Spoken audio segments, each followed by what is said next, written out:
everybody. Hi, everybody. Welcome back to my channel. Thank you so much for liking, sharing, and subscribing. I am so grateful.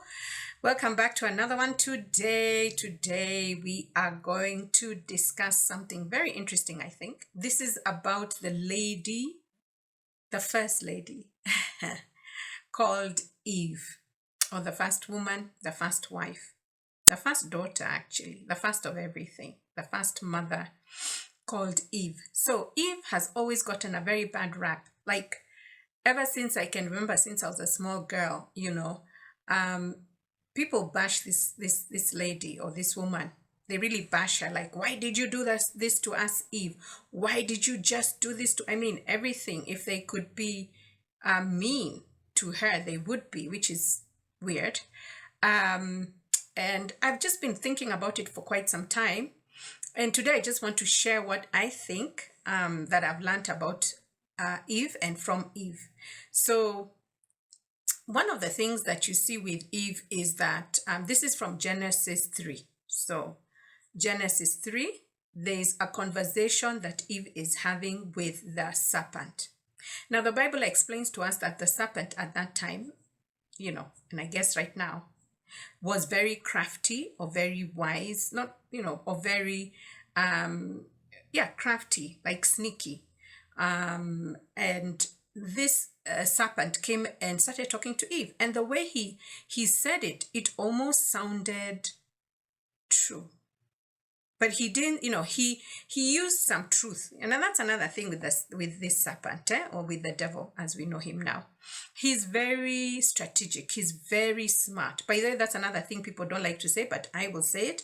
He's very smart. He's very strategic. He really plans things out. Like, So he comes and he finds Eve. And they have this conversation. And the conversation goes like, and he says, did God really say that you should not eat from any fruit, from any tree, the fruit of any tree, And she goes to answer this serpent, okay? And she says something in Genesis 3:3 that shows you, I'm not quite sure why she embellished or added or whatever, but in Genesis 3:3 she says, God, of course we can eat from, all the trees, but except the one in the middle, because even God said we cannot eat from it or even touch it, because if you do, you will die. So I've always wondered about that. Like, where did she add the touching from? Touching ilitoka wapi? Where did touching come from? But that's what she answers to the serpent. Okay? And then the serpent answers her. You should read that conversation, because I just want to summarize it very quickly. And he's like, you won't die. That's not true. In fact, God knows that if you do eat it, you will become like him. You'll become like God, and you will know good and evil. Now, let me tell you something. The tree in question and the fruit in question from the tree, but the tree is called the tree of good and evil. That's what it's called, or the tree of knowledge of good, actually. Yeah, the tree of knowledge of good and evil. Excuse me. And it's very weird because it has a name. And now the serpent is telling her, no, you won't die, and you will become like God. You will know good and bad, or good and evil. All right? And she continues with this conversation, which is very interesting. No, well, after that, the Bible says, then she looked at it and it was very pleasing and all that. I'm going to write it. I mean, I'm going to put it here. And just, I like the New Living Translation when I was reading this, because it's very interesting what's going on, Now, so she's having this conversation. And I was wondering, why did she continue with this conversation? Some kidogo things came to me, because I'm like, okay, I don't know where you got touch it from. I don't know about being like God. Why do you want to be like God? I mean, aren't you hanging out with him every day? Aren't you not like him? Like, why are there so many question marks? Why is he making you feel like you're missing out on something? And why is he contradicting what God has said? All right. Now, all this, there's a bit of confusion here. You know why? Because the truth is, and let's just start number one, Eve was never given those instructions. God did not talk to Eve about what to eat, what not to eat, what this. Those instructions didn't come to Eve. Those instructions were given to Adam.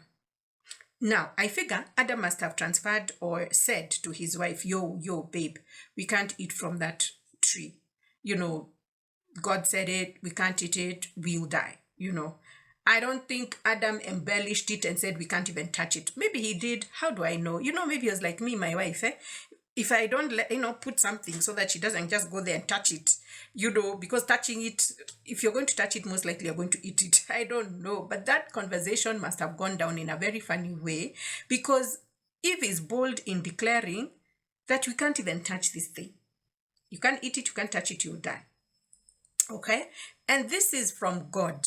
Why she's entertaining this serpent, why she's entertaining this conversation, I don't know.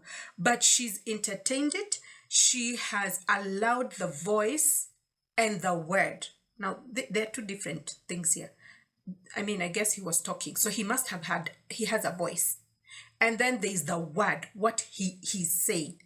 Okay? So she's allowing the serpent's voice and the serpent's word to do two things: to override what her husband has told her about God and what God said, and to override what God told her husband. Okay? I hope you've gotten that, because it's just very interesting. I'm like, why would she do that? Okay, so there's a few answers apparently. Because she I guess wanted to be like God, ? And I guess she felt, the Bible later on up ahead explains, and she says, it's so funny, this is what it says. It says that she looked at the tree again and it looked beautiful. And I was like, wasn't it looking beautiful before? And then she looked at the fruit and then it looked delicious. I'm telling you the truth. Okay? And then she thought about what she was going to get from it. And I'm like, what? Like, seriously, chick, you've been with this tree all this time. Why? Why all of a sudden does it look delicious? Does it look beautiful? And why do you think you need whatever you're going to get from it, like the wisdom that you get from it? This was very interesting to me. I was like, how did we get here? But I think association or being close to the serpent, his character or his ways or his whatever was emitting. I don't know which other word to use. Like, you know how you can stand next to somebody and you smell that good perfume or you smell that good cologne? I think that's what happened, because why all of a sudden did she just forget all the things, you know? And so there's an answer to that. And I think the answer is Eve took a position she was not supposed to take. She stepped into a role and a position she was not even created to take. What do I mean by that? Eve was created as a helper. This is why God didn't talk to her. She wasn't there. It was Adam. Adam was the authority. Adam is the person that got the instructions and has the authority. Now, we'll talk about Adam in a few, but Eve could have done two things at one point in time. Gotten all the information, gone back to her sweetie pie and said, hey, sweetie, apparently it was just right there, but said, hey, sweetie, do you hear what this serpent is saying? You know, but you said this. Did God really say this? You know, she could have verified with her husband. She could have even maybe verified with God directly, because God was always hanging out with these guys. Anywho, so she stepped into a position, and I think this is the biggest issue with Eve. When she stepped into that position, started talking on things that she's not supposed to talk about, she wasn't submitted to Adam at that point. And because of that, she moved from what she was created to be and who she was created to be into a position and a role that she was not created for. And so many things happened after that. All right? So you can see she wants to be like God. She's not asking, am I not like God already? She wants to know the truth, or between good and evil. Like, she wants to know, why didn't she not just ask her husband or ask God? You know? And then she wanted her eyes open. Like, didn't she not, like, all the things she wanted? All these things could have been addressed before touching the fruit and before having a bite. So that's the first thing. She stepped into a position that was not hers. All right. And then now, because she did that, she was convinced, she was convinced by the devil, and she then decided to make a solo decision. Now listen to me. Hey, I know women don't like this thing about submissiveness, but let me tell you, when you don't do what you're called to do, when you don't operate where you're supposed to operate, you're going to do certain things like this one. She made a decision by herself. The Bible says when she looked at it, it was delicious, it was beautiful, the tree, she was going to gain wisdom. She made a choice. And she said she wanted, it actually says wisdom for her. It wasn't even about Adam. She was thinking just her, me, I, myself, and I, And she then took the fruit and then she ate it. And then Eve did a very funny thing. Also a very sneaky thing if you think about it. Because I think when she ate it, she realized, to be honest, I think she just said, Tosha Mimi, I'm in so much trouble. Oh my goodness. Maybe her eyes even opened then. She was like, I am not going to be in trouble by myself. I am going to give this my man. The man in and of himself takes it, does what? Maybe he says, oh my goodness, my sweetie pie, what the heck have you done? Even him, he eats it. Why he ate it, why he just didn't leave her alone to face the consequences by herself, I don't know. But I think he was listening also to the conversation and agreeing in his way, because there was a moment even Adam could have just been like, yo, you're by yourself. But no, he took the fruit, he ate it. And it's funny because immediately after that, it says later on, God came looking for them and they were hiding. Yeah, because now their eyes are opened. So now they see they are naked. The serpent I don't know what is there. He's disappeared for some moment. And God is asking, he's like, hey, Adam, where are you? Notice God is not calling Eve. And Adam is like, here, I'm hiding. And God is like, I'm hiding because I'm naked. And God is like, who told you you are naked? Did you eat from the tree? The fruit from the tree that I forbade you to eat. You see? And then now, Adam is like, this your girl, this your woman, this thing that you brought me, this woman here is the one who gave me and I ate. And then, of course, the woman is like, this your serpent, this serpent that you created, Lord, he deceived me and I ate. And then, of course, God goes to the serpent. So you can already see people in the wrong positions, things are happening. Things went, up to today, things just went cuckoos. So what did I learn about this? Is that it is important to accept your place.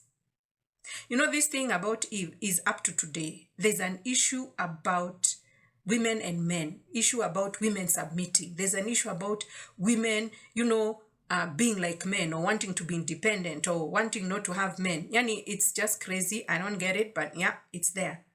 And why is it there? Because when you refuse to put yourself in the place where God has made for you, and you remove yourself from there and put yourself somewhere else, there's going to be a problem. And even with Adam later on is told, because you listen to your wife. You see, Adam, everybody here just was doing their own thing, not being in where they are supposed to be responsible and accountable. But Genesis 3:16, in New Living Translation, it says, you will desire to control your husband, but he will rule over you. And I find this so interesting, because isn't that not the desire sometimes of all women? You want to tell them what to do. You want to tell them how to do it. You want to tell them how they should think, dress, eat, what, nini. But the Bible says, at the end of the day, you will try it, but he will rule over you. Now, you can take it very badly. You can say, why should he rule over me? But the truth is, you're a helper. You're a helper. And submitting is not a sign of weakness. Actually, it's a sign of, what would I call it? Humility, and also a sign of love, and also a sign of respect, but most importantly, a sign of acceptance that this is where God has placed me. This is my purpose. This is what I'm supposed to do.